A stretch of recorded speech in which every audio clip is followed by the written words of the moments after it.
श्री स्वामी समर्थ. 90% लोकांच्या घरामध्ये हा शुभ मंगल कलश मांडला जातो. तो कलश शुक्रवारी माता लक्ष्मीचं प्रतीक स्वरूप किंवा मंगळवारी आपल्या कुलदेवतेच्या नावावर हा कलश जवळपास सर्वांच्याच घरामध्ये आहे. पण देवघरात कलश मांडता महिलांनो तुम्ही, पण या चुका करत असता. सावधान, कारण तुमच्या याच चुकीमुळे कुटुंबाला किती भोगावं लागतं. कलश मांडणं, कलशाची पूजा करणं आणि आपल्या घरामध्ये पाण्याने भरलेला देवघरामध्ये एक तांब्याचा कलश आणि जे कल्पवृक्ष नारळ हे असणं अत्यंत शुभ मानलं जातं. यामुळे आपल्या घरातील खूप झपाट्याने प्रगती होत असते. आपल्या मुलांची, आपल्या नवऱ्याची आणि आपल्या स्वतःची सुद्धा, आणि आपल्या घरातील जी काही वाईट ऊर्जा आहे ती सुद्धा या कलशाच्या प्रभावाने बाहेर पडत असते. पण हा कलश देवघरामध्ये कुठे असावा आणि देवघरामध्ये तो कसा मांडावा? देवघरामध्ये चुकूनही जर या दिशेला हा कलश असेल तर याचे पण परिणाम भोगावे लागतात. आणि कलश जर या ठिकाणी असेल आणि चुकीच्या पद्धतीत जर मांडला असेल तर त्याचेही सुद्धा खूप मोठे परिणाम आणि कुटुंबातल्या व्यक्तीला भोगावे लागत असतात. तर ते कोणते आहेत? तर बघा, कलश आपण मांडत असतो देवघरामध्ये, पण बऱ्याच महिलांना कलश कोणत्या दिशेला मांडावा हे माहीत नसतं. आणि कलशामध्ये कुठल्या वस्तू टाकाव्यात हे सुद्धा बऱ्याच जणांना माहीत नाही आहे. तर बघा, आपल्या देवघरामध्ये जो कलश आपण मांडतो त्या कलशामध्ये आपल्याला एक पाणी आणि पाण्यामध्ये ह्या वस्तू आवश्यकच आहेत. बऱ्याच महिलांच्या घरात कलश असतो पण या वस्तू त्या कलशामध्ये नसतात. त्यामुळे त्यांना कलश मांडूनसुद्धा त्याचं फळ मिळत नाही आणि उलट त्याचे दुष्परिणाम आपल्या घरावर दिसून येतात. उलट आपल्या घराची झपाट्याने प्रगती होण्यासाठी लक्ष्मीकारक आपण जो कलश स्थापना करत असतो, तो घट आपण तो मांडत असतो तांब्याचा, तर त्याचे उलट परिणाम, उलट दोष आणि आपल्याला लागत असतात. बघा, जेवढे वास्तुदोष, पितृदोष, तेवढेच देवघरातील दोषसुद्धा आपल्याला लागत असतात. देवघरातील दोषसुद्धा आपल्याला जीवनावर खूप मोठे परिणामकारक आहेत. म्हणून तर आपल्या देवघरातील या कलशाविषयीच्या चुका आपल्याला टाळायच्या आहेत. तर कलश मांडताना एकतर तांब्याचा तांब्या हवा. मी बऱ्याच ठिकाणी पाहिलं की स्टीलच्या तांब्यात किंवा पितळच्या तांब्यात कलश मांडला जातो, पण कलशासाठी सर्वात अत्यंत शुभ म्हणजे तो तांब्याचा तांब्याच असतो. कारण तांबं हे देवाला अतिशय प्रिय आहे आणि तांब्यात भरून ठेवलेलं पाणी हे आपल्या घरातील नकारात्मक ऊर्जा बाहेर काढत असतं. आणि तो कलश मांडताना त्या पाण्यामध्ये आपल्याला एक सुपारी, एक पैशाचं नाणं आणि त्यात थोडंसं हळदी, कुंकू, अक्षदा, गंध, फूल, ह्या एवढ्या गोष्टी तर या कलशामध्ये आवश्यकच आहेत. आणि ह्या कलशामध्ये एवढ्या गोष्टी आपण ज्यावेळेस तुमच्या घरातील कलश हा शुक्रवारी किंवा मंगळवारी किंवा कोणत्याही दिवशीचा असेल, ज्यावेळेस दिवशी तुम्ही 8 दिवसाला हा कलश बदलावाच लागत असतो. कारण 8 दिवसच या कलशाचा जो प्रभाव आहे पाणी भरून ठेवला तो पडत असतो, नंतर त्याचे दुष्परिणाम आपल्या घरावर पडत असतात. म्हणून तर 8 दिवसाला कलशातील पाणी हे बदलावंच लागतं.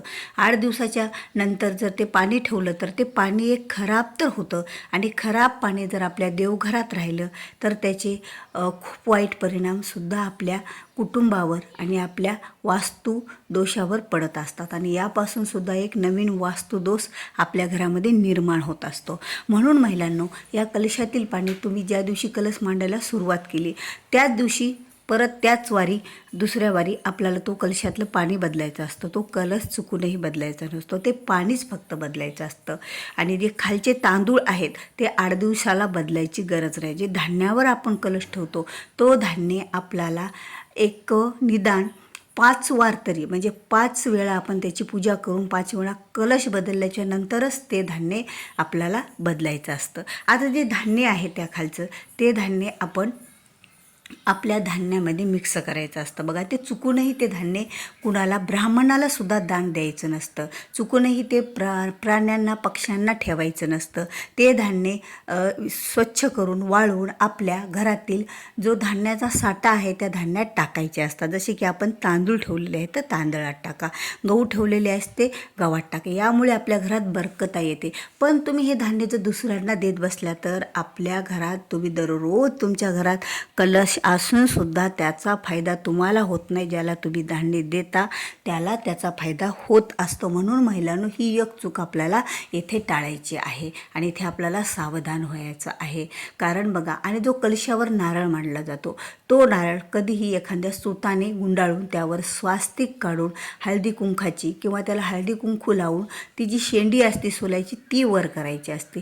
बऱ्याच ठिकाणी उलट दिशेने नारळ ठेवला जातो तर त्याचे उलट परिणामसुद्धा आपल्याला भोगावे लागत असतात. आता कलशाला कोणते पाणी आवश्यक आहेत बघा. कलशासाठी आता पाहिलं तर महिला कुठल्याही झाडाचे पाने फुलाचे आणतात आणि ठेवतात, पण फुलाचे पाने हे कलशाला नसायला पाहिजे.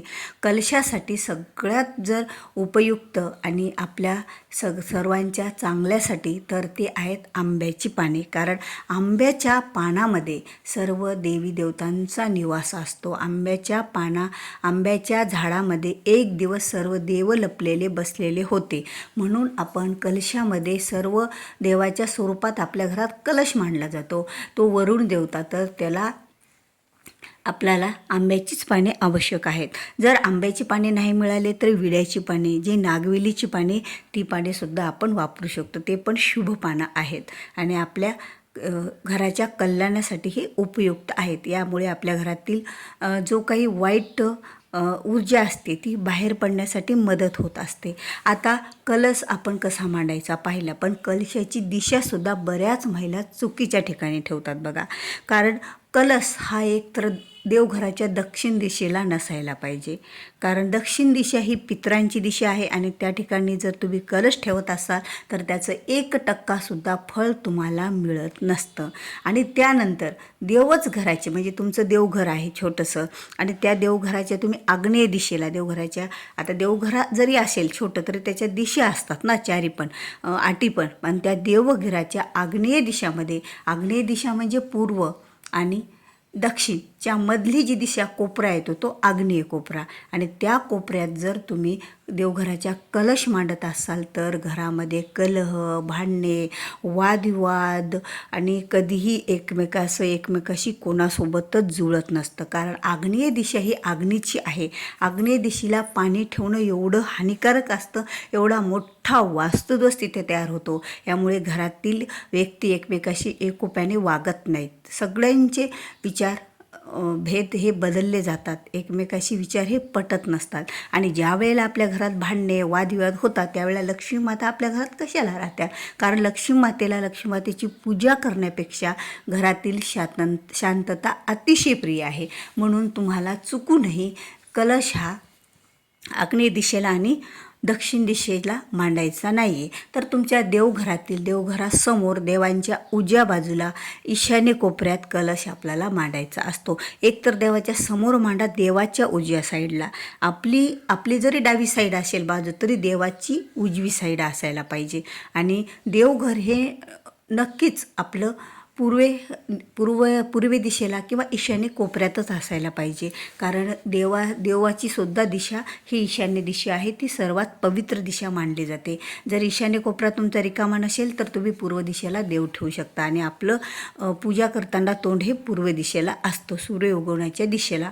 यामुळे आपली प्रगतीही होत असते घराची आणि पूजा केलेलं फळ आपल्याला मिळत असतं. म्हणून देवघराच्या समोर एक कलश मांडा किंवा ईशान्य कोपऱ्यात हा कलश आपल्याला स्थापन करायचा असतो. आणि कलश मांडताना ह्या चुका आपल्याला आवर्जून पाळायच्या आहेत की कलश पूर्ण मांडणं होईपर्यंत आपल्याला कुणाशी बोलायचं नाही, अपशब्द नाही तर कुठलंच काय बोलायचं नाही. एखाद्या लक्ष्मी मातेचा मंत्र किंवा जे तुम्हाला मंत्रस्तोत्र येत असतील ते मंत्रस्तोत्र म्हणतच आपण कलश मांडायला हवा.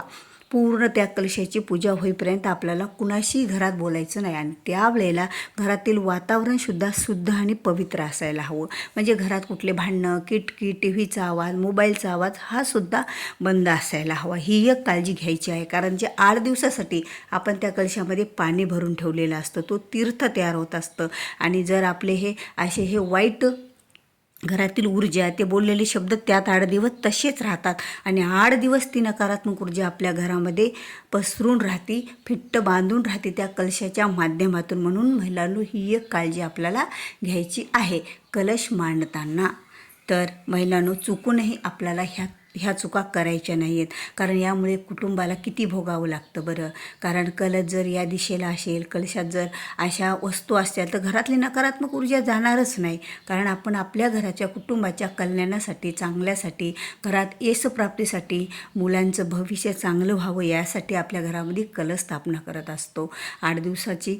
आणि दररोज आपल्या घरात जो कलश राहतो तो खूप चांगले परिणाम आपल्याला देत असतो. पण चुका जर केल्या तर तेवढेच वाईट परिणामसुद्धा आपल्याला भोगावे लागत असतात. तर महिलांनो, व्हिडिओ आवडल्यास व्हिडिओला लाईक करा, शेअर करा आणि चॅनलवर नवीन असाल तर चॅनलला सबस्क्राईब करा. भेटूया पुन्हा अशाच एका नवीन माहितीपूर्ण वास्तू टिप्स विषयीच्या व्हिडिओसोबत. तोपर्यंत बोलत राहा. श्री स्वामी समर्थ. जय जय स्वामी समर्थ.